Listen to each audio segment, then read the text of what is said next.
Salam əziz izləyicilərim, kanalıma xoş gəlmisiniz. Bugünkü videomda yumuşaq biskvitli, çox dadlı rulet reseptini sizinlə paylaşıram. İşliyi ilə bir yerdə bişirirəm ruleti. Çox gözəl, yumuşaq, dadlı rulet alınır. Keçək ruletin hazırlanmasına. Bunun üçün əvvəlcə içliyi hazırlayıram. İçlik almalıdır. Təmiz yuduğum almaların əvvəlcə qabığını soyuram. Almanın qırmızı, yaşıl olmasının heç bir fərqi yoxdur. Əlinizin altında nə varsa onunla bu ruletin içliyini hazırlamaq olar. Almaların qabığını soyandan sonra sürtkəcin iri gözündən keçirdirəm. Hamısını iri gözdən keçirdib bir tavaya boşaldıram. Üzərinə bir xörək qaşığı şəkər tozu əlavə edirəm. İçliyə mən bir xörək qaşığı şəkər tozu əlavə edirəm, amma istəyənlər 2 xörək qaşığı da əlavə eləyə bilər. Yarım çay qaşığı da darçın əlavə eləyəndən sonra qaza qoyub almaları bişirirəm.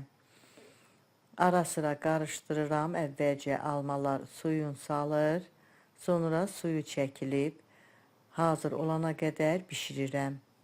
Belə gördüyünüz kimi almalar artıq suyunu salıb 4-5 dəqiqə qarışdıraraq almaları bişirirəm. Tam hazır olandan sonra qazı söndürüb ocaqdan götürürəm. Ruleti bişirəcəyim formanın içərisinə yağlı kağız sərmişəm.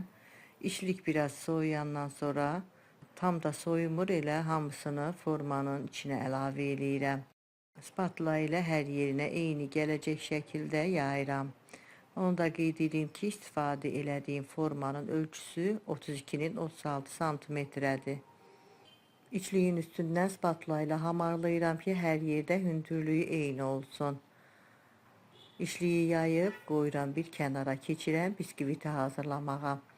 Biskvit üçün 4 ədəd yumurta sındırmışam. Üzərinə 1 çimdik duz, 1 paket 5 qram da vanil əlavə eləyirəm.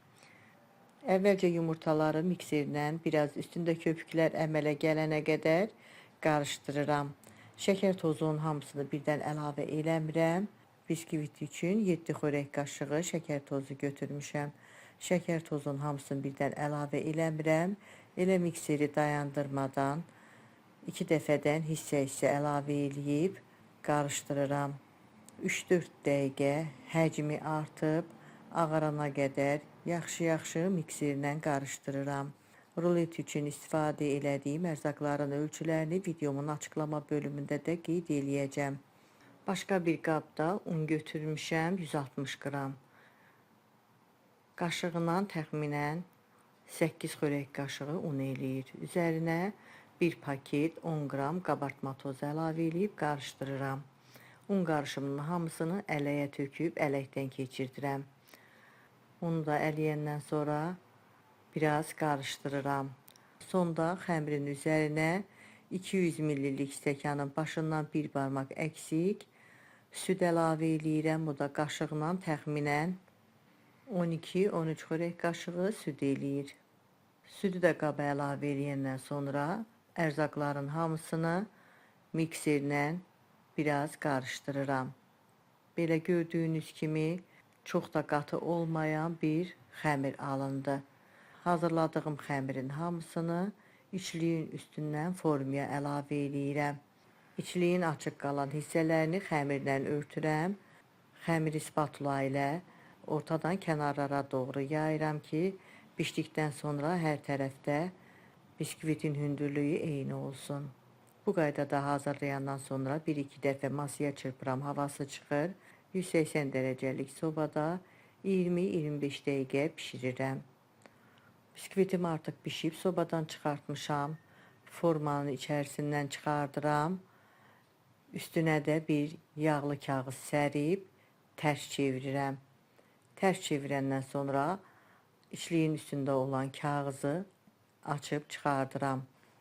Yağlı kağız nə qədər keyfiyyətli olarsa, onda yapışqanlığı da az olur. Biraz içlik kağıza yapışdı. Bükdükdən sonra daha gözəl görünməsi üçün yan hissələrini kəsib çıxardıram. Siz kəsməyə də bilərsiniz, amma mən kəsib çıxardıram. Elə isti-isti videoda göstərdiyim kimi kağızın içində sonacan rulon kimi bükürəm. Qoyuram, qalır, tam soyuyur. Rulet artıq tam soyuyub.